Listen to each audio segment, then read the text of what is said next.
Jadi kalau punya beli, atau dari hasil menyisihkan digunakan untuk membeli emas atau menabung emas gitu ya. Tapi kalau tidak punya ya tidak beli.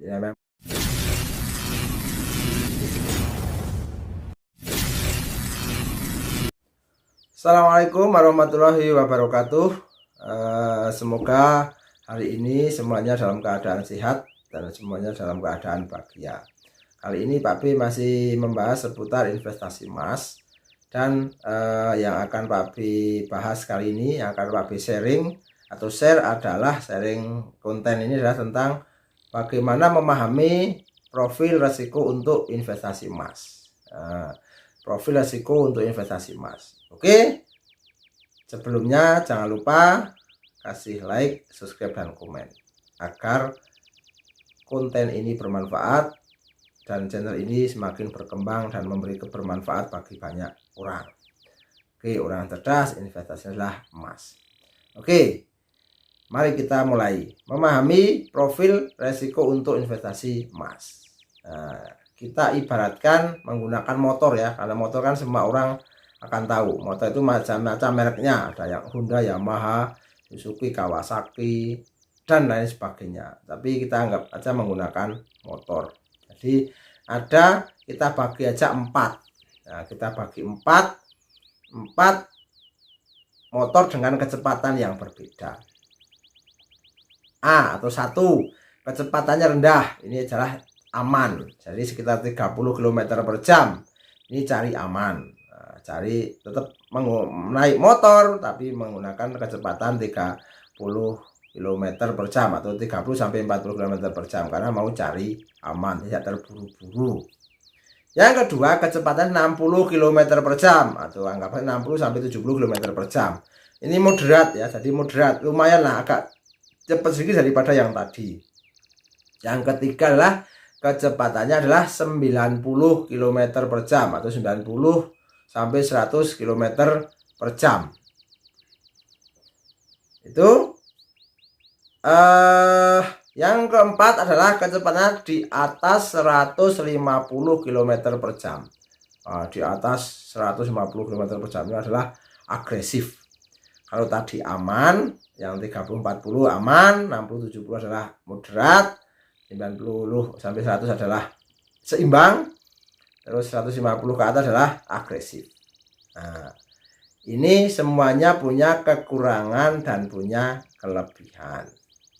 Tapi yang sangat berbahaya adalah ikut-ikutan. Apalagi yang belum tahu langsung ikut yang level 4, yang kecepatannya adalah 150 km per jam. Naik motor aja baru sudah dengan kecepatan yang seperti itu. Pengennya cepet tapi malah bablas. Resikonya sangat besar. Sehingga tanyakan pada diri kita apa yang cocok sesuai profil resiko yang kita mampu. Sehingga investasi itu akan sangat bermanfaat sesuai dengan profil resiko yang kita mampu. Tidak ada satu instrumen investasi pun yang cocok untuk semua, itu tidak ada. Yang paling baik juga tidak ada, karena akan berbeda satu dengan yang lain terkait dengan profil resiko.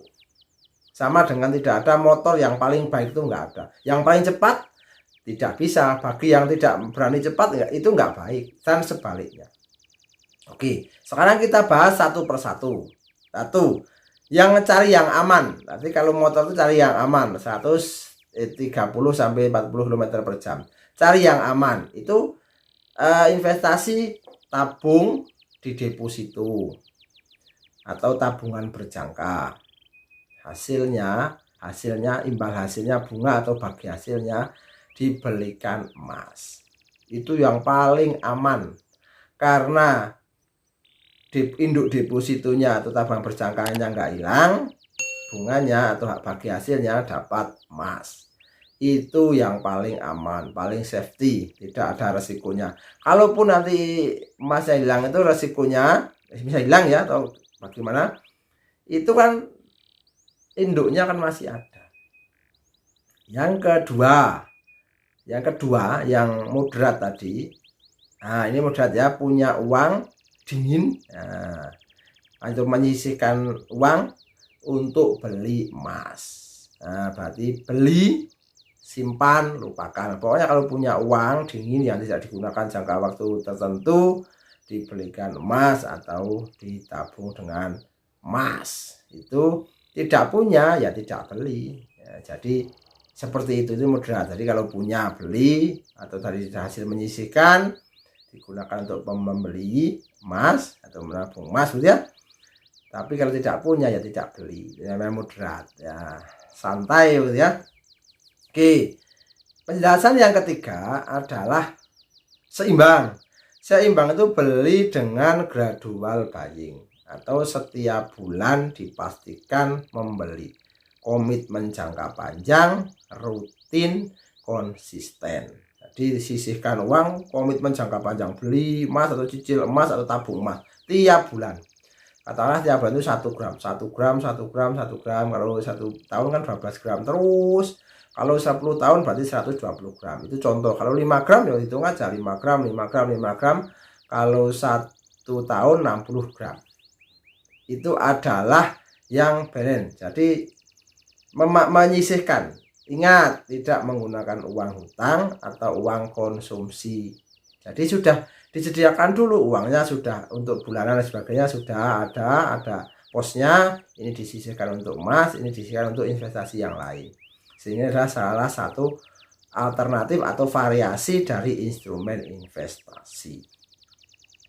Yang keempat adalah yang agresif.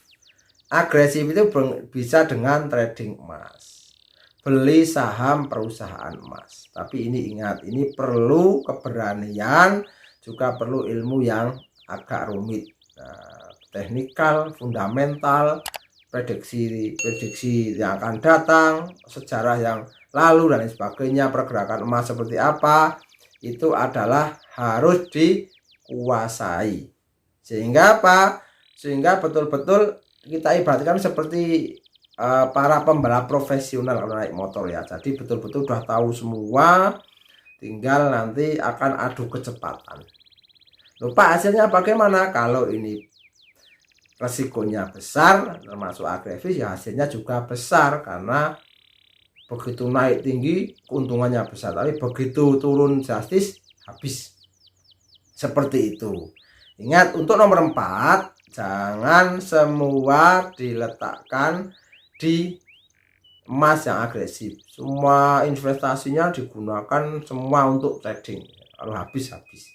Jadi ingat, jangan letakkan seluruh telur dalam satu keranjang. Itu adalah nasihat investasi seperti itu. Sehingga kalau ada telur yang pecah, itu keranjang yang lain masih bisa untuk menopang. Jadi itu adalah profil-profil yang ada. Nah, ada yang aman, ada yang moderat, ada yang seimbang, ada yang agresif atau pemberani ya, agresif. Oke, semoga bermanfaat.